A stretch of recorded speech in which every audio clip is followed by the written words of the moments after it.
కదిలించాలి అని చూస్తే అమాంతం పెరిగిపోయిన ఆంజనేయ స్వామి తన విగ్రహానికి గుడి కట్టడానికి కూడా ఇష్టపడలేదంట ఇక్కడ ఆంజనేయ స్వామి. ఇక్కడ బావిలో స్నానం చేసి స్వామివారి చుట్టూ 108 ప్రదక్షిణాలు చేస్తే మన మనసులో ఎంత పెద్ద కోరిక ఉన్నా నెరవేరుతుందా? ఏంటి, ఇక్కడ స్వామివారి కోపానికి ఒక ఊరే కాలిపోయిందా? వీరాంజనేయ స్వామివారి విగ్రహం పెరగకుండా ఉండటానికి తల మీద మేకులు కొట్టారా? అక్కడ ఉన్న గ్రామస్తులకు స్వామివారు ఆకాశవాణి ద్వారా ఏమి చెప్పారు? హలో ఫ్యామిలీ, ఎలా ఉన్నారంతా కూడాను? నేనైతే ఈరోజు ఇంకొక ఇంట్రెస్టింగ్ టెంపుల్కి సంబంధించిన వీడియోని అయితే మీ ముందుకు తీసుకొచ్చేసానండి. ప్రజెంట్ ఉన్న జనరేషన్ ఎలా ఉంది అంటే ఏదో టెంపుల్కి వెళ్ళొచ్చామా అన్న వేలోనే ఉంటున్నారులే, కానీ అసలు ఆ టెంపుల్ యొక్క చరిత్ర ఏంటి, టెంపుల్కి బ్యాక్గ్రౌండ్లో ఉన్న స్టోరీ ఏంటి అన్నదైతే ఎవరు తెలుసుకోవడానికి ట్రై చేయట్లేదు. ఎవరో ఒకళ్ళిద్దరు తెలుసుకోవాలని ట్రై చేసినా కానీ వాళ్ళకి చెప్పేవాళ్ళు అయితే ఎవరు ఉండట్లేదండి. మీ అందరికీ ఇండియన్ విలేజెస్లో ఉన్న చిన్న చిన్న టెంపుల్స్ యొక్క హిస్టరీ అండ్ కొన్ని హిస్టారికల్ ప్లేసెస్ గురించి క్లియర్గా ఎక్స్ప్లెయిన్ చేయడం కోసం ఈ యూట్యూబ్ ఛానల్ అయితే స్టార్ట్ చేశానండి. ఇంట్రెస్ట్ ఉన్న వాళ్ళు తప్పకుండా సబ్స్క్రైబ్ చేసుకోగలరు. ఇక ఆలస్యం చేయకుండా వీడియోని అయితే స్టార్ట్ చేసేద్దామండి. ఈరోజు మనం వచ్చేసి ఎన్టీఆర్ జిల్లా గంపలగూడెం మండలం మేడూరు గ్రామంలో ఉన్న స్వయంభూ శ్రీ వీరాంజనేయ స్వామివారి దేవాలయం దగ్గరికి అయితే వచ్చామండి.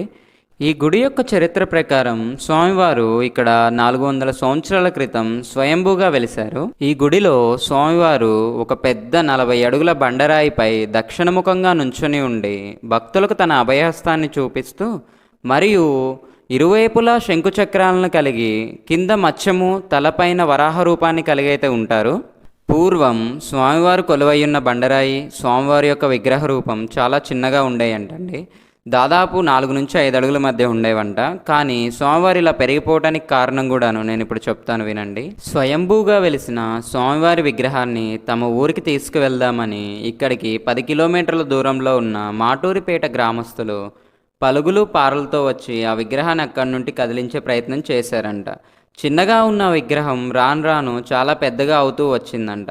ఆ గ్రామస్తులు చాలా భయపడుతూనే ఆ విగ్రహాన్ని ఎలాగైనా తమ ఊరికి తీసుకుపోవాలని చాలా ప్రయత్నిస్తున్నారు. వాళ్ళు ఎంత ప్రయత్నిస్తే అంత పెద్దగా విగ్రహం పెరుగుతూ వచ్చిందంట. ఇదంతా చూసి ఆ గ్రామ ప్రజలంతా చాలా భయపడి వాళ్ళు తీసుకొచ్చిన పలుగులు పారులు అన్ని వస్తువులు అక్కడే వదిలేసి తమ గ్రామానికైతే వెళ్ళిపోయారు. మళ్ళీ కొన్ని సంవత్సరాల తరువాత ఆ గ్రామస్తులు ఆ విగ్రహాన్ని తరలించే ప్రయత్నం చేయగా ఈసారి స్వామివారికి కోపం వచ్చి ఒక పెద్ద ఆలాపనలా మీ ఊరు కాలిపోతుంది అని చెప్పేసి అక్కడున్న వారికి అందరికీ వినిపించిందంట. అప్పుడు అక్కడున్న మాటూరుపేట గ్రామస్తులు తమ ఊరికి వెళ్ళి చూడగా అగ్ని ప్రమాదంలో వారి ఇళ్ళన్నీ కాలిపోతూ కనిపించాయంట. ఆ తరువాత స్వామివారు ఆకాశవాణి ద్వారా నా విగ్రహాన్ని ఇక్కడ నుంచి కదిలించాలి అని ప్రయత్నించిన ప్రతి ఒక్కరికి ఇదే గతి పడుతుంది అని తెలియజేశారంట. ఆ సంఘటన తర్వాత స్వామివారి విగ్రహాన్ని అక్కడి నుంచి తరలించే ప్రయత్నం ఇంకే గ్రామస్తులు కూడా చేయలేదు. అప్పటికే సుమారుగా 40 అడుగుల మేర స్వామివారు అయితే పెరిగిపోయారంట. ఆ విగ్రహం ఇంకా పెరగకుండా ఉండాలని చెప్పేసి ఆ విగ్రహం ఉన్న రాయి యొక్క తలపై అంచున మేకులు దిగ్గొట్టారంట.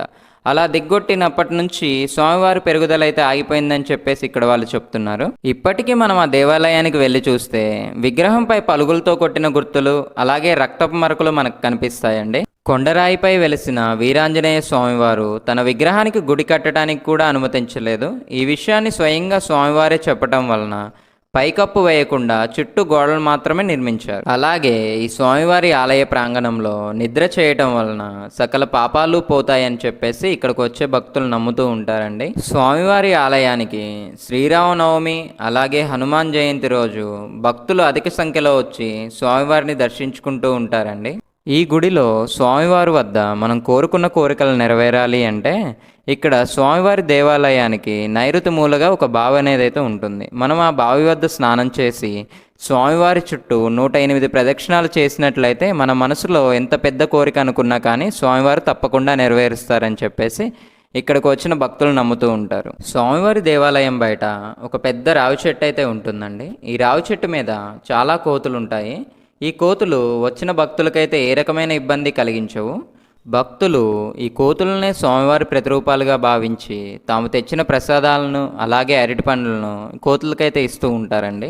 మిగతా అన్ని వీడియోల్లాగానే ఈ వీడియోను కూడాను ఎక్కడా స్కిప్ చేయకుండా చివరి వరకు చూడటానికి ప్రయత్నించగలరు. అలాగే వీడియో చూసిన తర్వాత మీకు నచ్చినట్లయితేనే వీడియోకి ఒక లైక్ చేసి వీడియోలో మంచిగా ఉన్న విషయం ఏంటి, లేదంటే మీకు నచ్చని విషయం ఏంటి అన్న విషయాలు రెండింటిని కూడాను కామెంట్ చేసి తెలియచేయడం వలన నేను కామెంట్స్ అన్నీ చదివి ఇంకా బెటర్గా వీడియోస్ చేయడానికి అయితే ట్రై చేస్తానండి. అలాగే నేను వీడియో అప్లోడ్ చేయగానే మీ ఫోన్కి నోటిఫికేషన్ల రూపంలో రావాలి అనుకుంటే వీడియో కింద రెడ్ కలర్ సబ్స్క్రైబ్ బటన్ కనిపిస్తుంది కదండి, దాన్ని క్లిక్ చేసుకొని పక్కనే ఉన్న గంట సింబల్ని ఆన్లో పెట్టుకోవటం వలన నేను వీడియో అప్లోడ్ చేయగానే మీ ఫోన్కి నోటిఫికేషన్ రూపంలో వస్తుంది.